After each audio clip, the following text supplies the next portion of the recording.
Well, the last time we talked, I don't remember what we talked about, but this is He Said. She Said. And I'm Michael. And I'm Jamie. Hey, Jamie. Very good to see you again. Same. How was your time away? Good. Good. So we talked about something that it doesn't matter really what we talked about because we got a lot of things to talk about. So we have a couple subjects that people send in that I'd like to focus on. One of them is the question of whether or not women can have a long-term relationship that includes a sexual relationship without any attachment. You think that women can have a long-term relationship that includes intimacy without attachment? I think that it's possible. I don't think it's likely. I think that there's always an anomaly, but I find that it's like a woman when they are having a sexual relationship for extended period of time. I think maybe they're trying to suppress maybe feelings because they're trying to just go the flow with the guy. And if he's like expressing, this is casual, is when he thinks serious, then I think sometimes the girl just feels like, okay, I'm going to go with that. But if he was interested in a relationship, I think that both girls would be like, okay, let's try it. Okay, now who are these women that you're talking about? All the women that I know resist and do not like if a guy just wants to hang out and mess around. They seem, maybe I know the wrong women, but they seem to want a relationship, especially if they're having a sexual relationship with a person. They seem to want to have more. They become more attached. I think they want it. I just think that they'll settle for. So I think what happens is, and it's a generational thing. I think like most of my friends, like my age, they're mid to late 30s and older, they're less willing to do that. But I do have some friends in their 30s that do have friends with benefits, and a lot of times too, like they're focused on career or going to school, so they actually aren't even trying to have a serious relationship. But I think much younger girls are more likely to be okay with just messing around.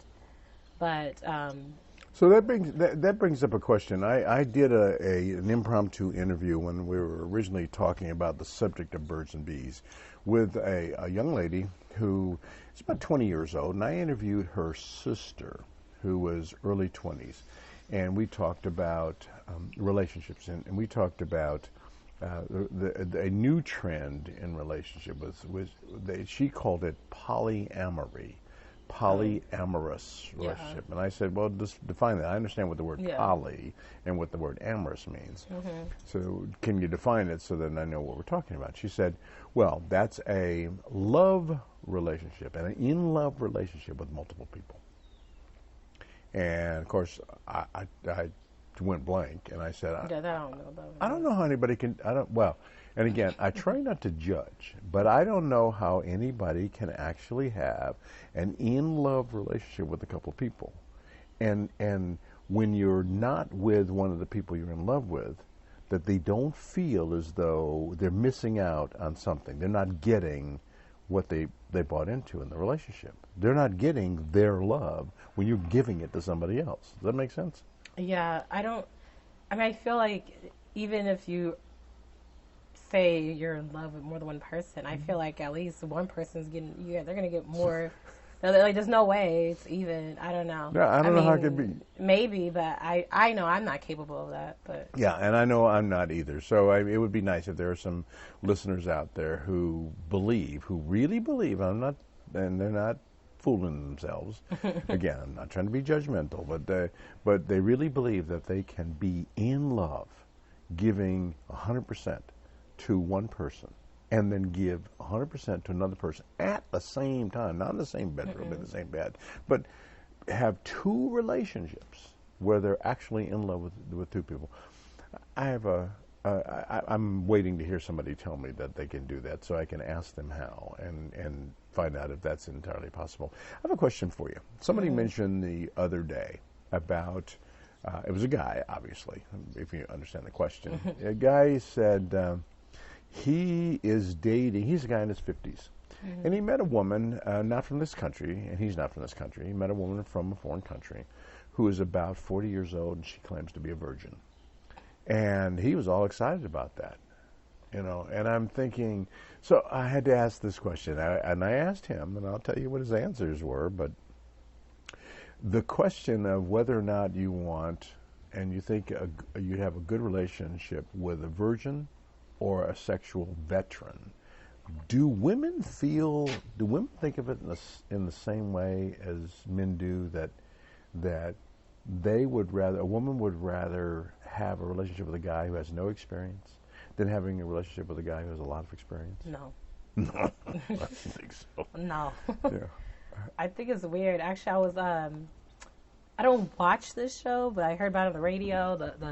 It was The Bachelorette, like this current season, and there was a contestant on there who told the girl, the Bachelorette, that he's a virgin, but they were making fun on the radio because when he said that, she's like, "Oh, I gotta go do something." Like she left the area, but it's just like it's all on the radio. They're talking about it like.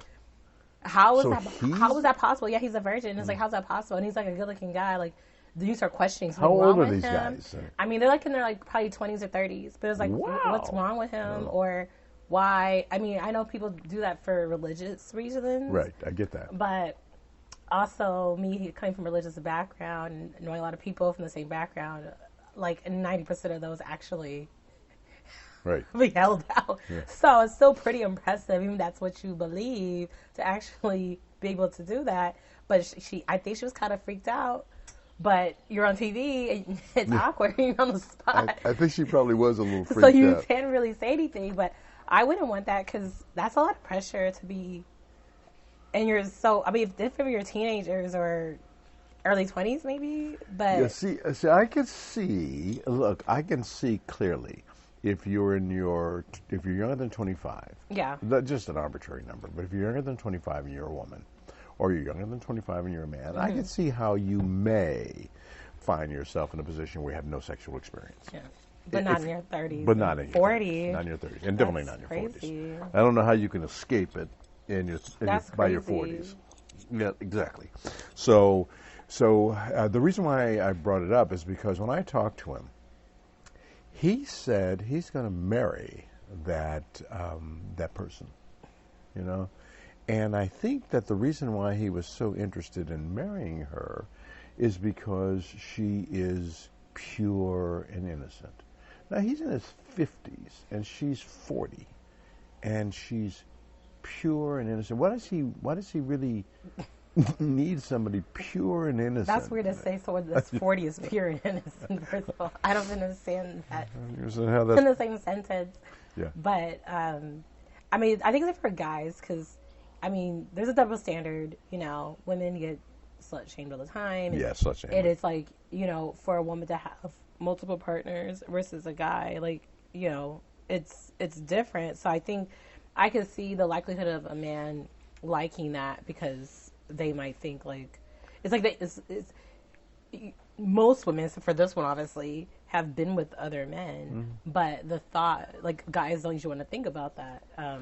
Well, see, the reason why, and I talked to him about it, I said the reason why he was so interested in having a relationship with someone who had no experience is because he can appear to be so much more advanced and so much more experienced. Yeah, so that sounds like a guy buying a really fast car, or right. overcompensating. Well, exactly, he could be overcompensating. So, but the thing is that if he has a relationship with someone who has nothing to compare him to, then he can be that way. So, here's a question: if a guy wants to have a relationship with a woman where she has nothing to compare him to, so he can really look pretty competent, do you think that that is an obvious flag that he has some kind of problems?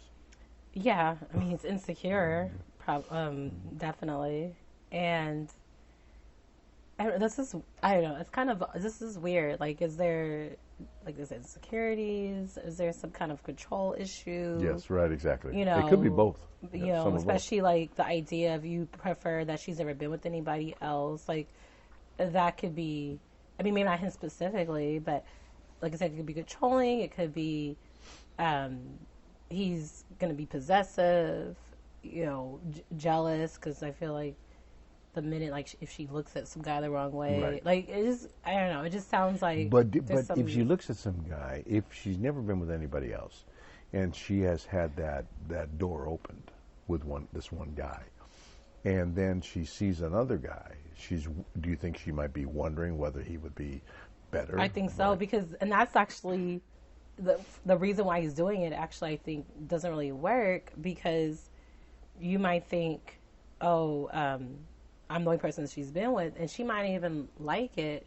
You know, even if she doesn't have anything to compare it to, she might just not enjoy it, and she won't understand why. Yeah, exactly. And so then she'll be curious of like, oh, well, maybe I need to try. She might start second guessing, like maybe I need to try something else, or she could just be very obedient and just deal with it and just think like, oh, maybe sex is not enjoyable. But if she has girlfriends that aren't in her same position, they're probably gonna clue her in. So I think that actually backfires. So it's on kind of you. better. I think it's better to know than to assume and to guess and to wonder. Because then if she has other experiences and say she doesn't like it with him, at least she can correct him and say, well, Right. this is what I like. But she doesn't know, Right. you know. And, you know, for me, honestly, like, I wasn't in that position, but I think being in a long-term relationship, sometimes you do kind of lose sight of what you like or, you know, because you're so used to just conforming to this person. So once I got out of that relationship,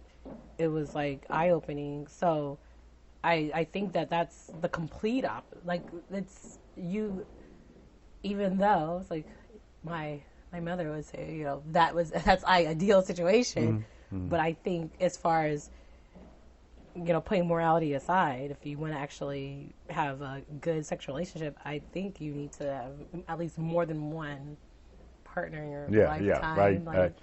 I agree with you. I agree with you. In fact, when we come back on another podcast, I want to talk about the things that are kind of important to making it so that couples teach each other. They learn about what each other likes and where they go, and what they do, and how they get those experiences, because it's the experience, being with a person who can show you more things, do more things with you. That's kind of the pleasure of discovery, you know. So maybe they can join us next time on He Said. She said. All right. We'll see you later. Again, this is Michael. This is Jamie. All right. Talk to you later.